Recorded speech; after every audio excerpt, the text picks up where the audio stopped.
หมอยสุงค่ะมีผู้ชายคนเมืองคมตุ่มก้นหนึ่งถูกย่าโอ้ยก่อแตงเมื่อวันที่7เดือนธันวาคมที่1ปี2026ในตั้งฝ่ายภูมิพลพรที่ห้องปลีบางพลีค่ะไล่รับเติงลาดว่ามีก้นถูกย่าเฮ็ดดีเฮ็ดจังนั้นเหี่ยวก็ไล่ลงปืนดีกว่ากดทัดด้วยเนี่ยค่ะเพราะว่ากว่าถึงเหย้าเนี่ยก็ไล่ครบทบหันแฮงการก้อนหนึ่งถูกย่าเตียงไล่เจ็บไว้เนี่ยค่ะเนาะลองได้ก่อเป็นกว่าดีเคิ้นตึกอะพาร์ตเมนต์ตีหนึ่งค่ะอันมีว่าอยู่ที่บางปลาเจาเวงบางพลีเจตะวันสมุทรภาคกลางเนี่ยค่ะอ้อ เพิ่นเลยต้องเลยถามเหตุก็เลยครบทบหันว่าก้นก็อันเจ็บหมาดนั่นชื่อห้องว่านายอ่องโมซ่านเนี่ยเนาะอายุเลย24ปีเป็นคนเมืองโคมตุ้มเนี่ยค่ะเจ็บแฮงไว้ตั้งไฟภูมิพลพรเขาในก็และกับสารตั้งโรงยาเสมาจอยเถียมเอามันจ่ายส่งกว่าดีโรงยาเนี่ยค่ะ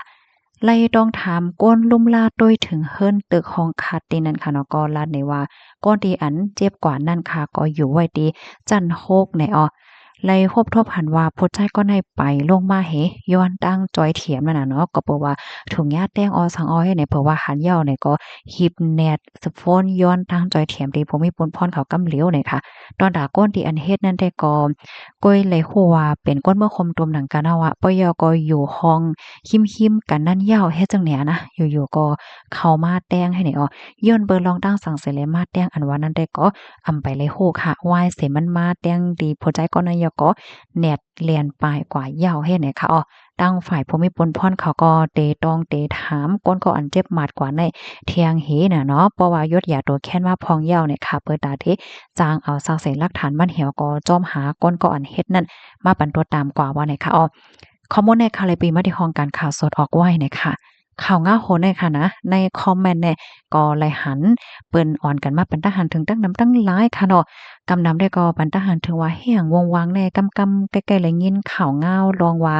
คนเมืองคมตมหนังกันพิษกันว่าแต้งกันกว่าเฮ็ดดีกันว่าสังจึงว่าให้ในลงอยู่ติ๊กๆเนาะนี่เนาะมันก็ว่าโอ้แห้งเลยไปมาแก้มได้แก้มว่าล่ะในจังได๋มันก็ว่า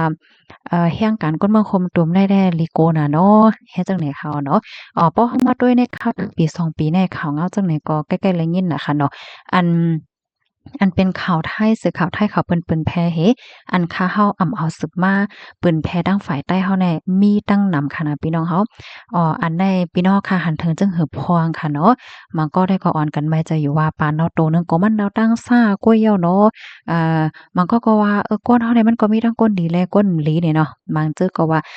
ว่าจังนั้นใจอยู่ว่าในเสตาก้อยก็ว่าภาวะจัดปานเป็นแห่งการเป็นก้นยานเมืองเนาะ ก็อยู่วันเปิ้นเมืองเปิ้นได้โหลเลยบ่อยู่บ่กินบ่เซาโหลเลยบ่ฮักกันจ้อยกันฮักจ้อยกันก็กึ่งดีเลยเฮ็ดดีกันขึ้นว่าสังว่าเจ้านายเฮ็ดเนี่ยเนาะฮับถอมยอหันเทินเสอก็ปันได้หันถึงมาไล่นี่ค่ะเนาะพี่น้องค่ะมาก็ได้ถามว่าเป็นก้นคือหางบ่ถ่อมด้วยจื้อได้ก็เรียบได้เป็นก้นมารค่ะนะพี่น้องค่ะค่ะไว้ส่งค่ะ